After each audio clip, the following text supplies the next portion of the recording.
What's up, FTFers? How much cash should you carry for emergencies, and where should you carry it? Woo, haven't had one of those in a while. So this is a subject that's pretty near and dear to my heart. Having been in search and rescue and having been at disaster scenes, obviously cash is king. I can think of lots of instances in my life where I've actually had to use cash because, well, cards just didn't work. Not just cards, your phones as well. Now, I'm not in search and rescue anymore, but that doesn't mean that I still don't follow the same principles that I used to. The only thing that's really changed is how much I carry and then where I carry it. I recently actually had an emergency that happened from the hours of 12 till 2 o'clock in the morning. My son went off the road, ended up in a ditch. I don't know exactly how far down he was. It was over the roof line. Thankfully, a tow truck driver who was off duty actually helped us, and I was able to pay him in cash. And honestly, that was a pretty expensive bill. Right now, with inflation, the value of the US dollar is going down, just in case you didn't know. I believe it was 2 years ago, I actually had another incident where I needed cash for gas. This is a pretty ironic story because I was with one of the founders for Wazoo Gear, and I'd flown out to Colorado. I was doing some mountaineering. I was at a bachelor party. I did a bunch of stuff while I was out there. And part of that trip was to spend time with the guys at Wazoo. So Dustin comes to pick me up. I'm on top of a mountain and we're on our way down the mountain. We stop at a gas station because he needs fuel. And guess what? They weren't accepting cards, cash only. And ironically, at the time, Dustin didn't have any cash on him, but I happened to have cash in my Wazoo belt. Now, he insisted that he pay me back. He actually mailed me the cash. He couldn't let me just pay for the gas, but I still enjoy ragging him about it. Rule number 9, ragging is required. And I can also think of an instance here recently where I left my wallet in the car, and instead of going back to the car, I just pulled cash out of my cap and all was good. So sometimes it's by necessity and sometimes, well, it's just a luxury, it's convenient. You're a sharp cookie, you're probably already figuring out that I don't carry all my eggs in a basket, one basket, my wallet. And that's true because one time, I got pickpocketed. The ironic thing about this was I actually had a chain wallet. This was many, many years ago. Thankfully, just the way that this girl bumped into me, I happen to be in Little Five Points. If you're from Georgia, you know exactly where that is. But for those of you that don't, I'm just gonna say we were in Atlanta. There were a lot of people there. It was really crowded, but it was just the way that this girl ran into me where I had this feeling like, check your wallet. And guess what? She got it. Thankfully, I was with my boys. We were able to chase her down, but that taught me a pretty serious lesson. Now I actually wear Fjallraven pants where I cannot put my wallet in my back pocket. So that's a little insight for you guys why I wear Fjallraven pants. One of the reasons. It was after that time that I decided, yes, I need to spread the wealth out a little bit, if you can call it wealth. You can't, not nowadays. Now, I've actually done a lot of research into this. I've talked to guys that are world travelers, that have government contracts overseas. I've checked into what members of the CIA are doing. And there seems to be a common denominator between all of them. Number one is the US dollar. For right now, it's on top. It is headed down, but for now, pretty much all around the world, you can use the US dollar. I just don't know how long that's gonna last. It will be interesting to see how they prop it up again. I know we're all really excited about that. Fiat currency and all that, whatever. Let's not go down that rabbit hole, please. Number 2, they actually use fancy watches. Obviously, Rolex is at the top of the list there, but you know, there's plenty of other makes and models out there that you could use to trade for whatever it is that you need. And I have several friends that had government contracts overseas and they had to do that multiple times. Another thing that most of them use is some kind of cache belt. I don't actually use a belt designed for cache, but I have a cache belt, spelled C-A-C-H-E, not C-A-S-H, from Wazoo Gear, which I do carry a lot of survival gear inside of that belt, but I also carry cash inside of it, but it's in a secret compartment. I'll show you here in just a second. The reason that I put it in a secret compartment is because people around the world are, well, they know that people wear cash in their belts. So sometimes you have to use a little fieldcraft to hide stuff. I digress. Let's get back to, well, how much, Jay? Well, that number has changed significantly over the years. Back in the day, I just carried $100, back when the dollar would go a lot further than it does now. But like I said, being at disaster scenes, I mean, you could be there for a period of up to 2 weeks. And I mean, seriously, how much cash do you need to live for 2 weeks? And I find myself asking questions like, okay, let's say that you had to take a taxi or you had to pay somebody for a ride. How much cash would you spend there? How much money would I need for things like food and water, you know, the essentials? Another thing you might want to ask yourself is, well, how much would it cost for me to sleep in a hotel? Whether we want to admit it or not, actually, we spend a lot of money per day. And so I usually just ask myself, okay, well, how much money do you think it'll take for you to live, you know, and just, you know, survive with just the bare necessities if you had to stay out for, you know, a week or two? And so obviously that number will change depending on where I'm going. If I'm going out of town, I try to keep a little bit more than I usually do. Obviously, if you're going out of the country, the same thing applies. And so really you're gonna have to decide, you know, how much money you wanna carry on you or how much money you feel comfortable carrying, and obviously how much you can actually afford. All I can do is basically give you my experience of what I'm doing right now. I also wanna specify this is emergency money and not necessarily like my spending cash that I keep on me at all times. And like I said, I recently had an emergency with my son, and so I had to get the cash to replace it in my system.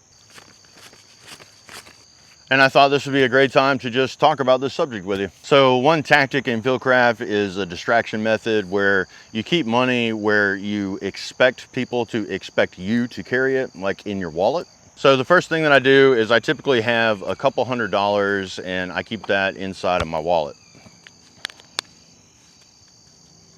And I make sure that I keep that inside of my front pocket, and there's actually a spot for it, another pouch inside of that pocket. And I keep it right there. I can feel it. I know that it's there.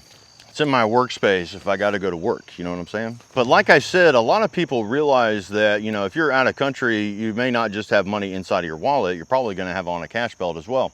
So one thing that's really cool about cache belts is they have these, you know, Velcro flaps inside of them like this, and you can keep cash in them, and I do. That's another spot where it's a distraction method.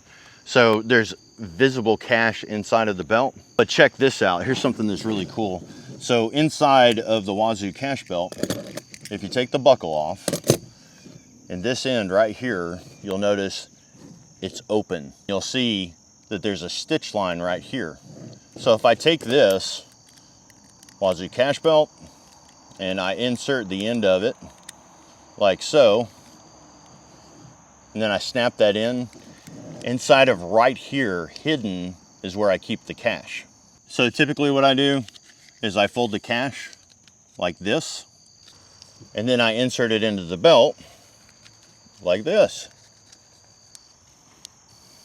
And then once it's in the belt, what I do is I take the buckle, I go ahead and snap it in, and then right here is a spot that nobody knows inside the Wazoo Cache Belt. Then I take another 50, and what I'll do is I'll put it inside of the Velcro of the belt itself, because that's where somebody would expect to find it.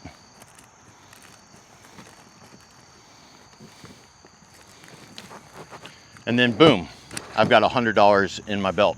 Now the next spot is a spot that people don't expect to find cash, and that's going to be inside of your cap.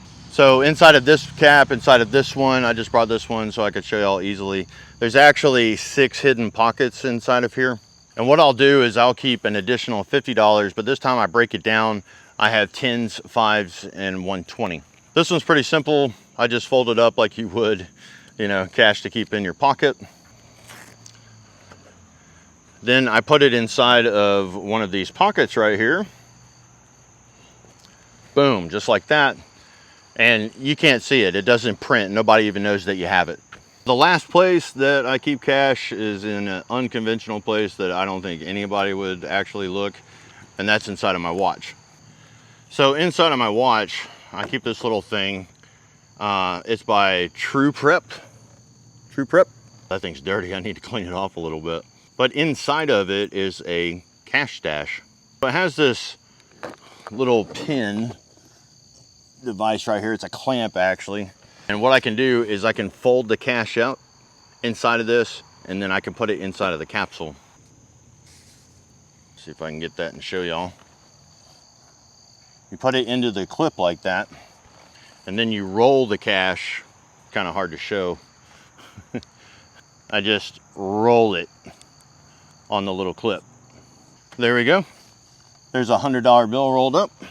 Now this next step is pretty important. Instead of putting the cash into the capsule first, what you do is you insert it into the cap. Whoa, jeez. Then that way you can insert it into the capsule. Just like that. Now you'll notice I also have a little lobster claw on the end of this, and that is so that I can secure it to one of these right here on my watch. Then what I do is I just snap it in like that. There we go. Now it's secure on the watch band. Bam. Ooh, feels good again. Now I realize not everybody's gonna have, you know, one of these cash stashes, especially not on a watch. I mean, this is pretty much the only one in existence, but you could keep that on your keychain. You could also use it as a zipper pull.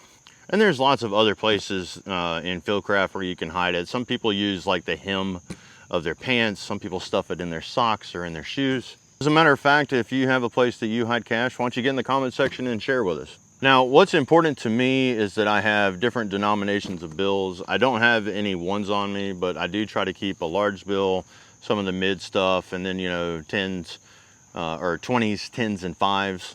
And I don't want to show my hand all at once. So if I have emergency money, I can pick the denomination from wherever it is on my body because I know where I stashed it. And so far, that has gotten me out of anything that I've needed to get out of, you know, recently in the last few years. One thing that I find hilarious is when I go to a place and it will say cards only. And then a disaster hits and then it says cash only. Because in my mind, cash is still king. What do you think?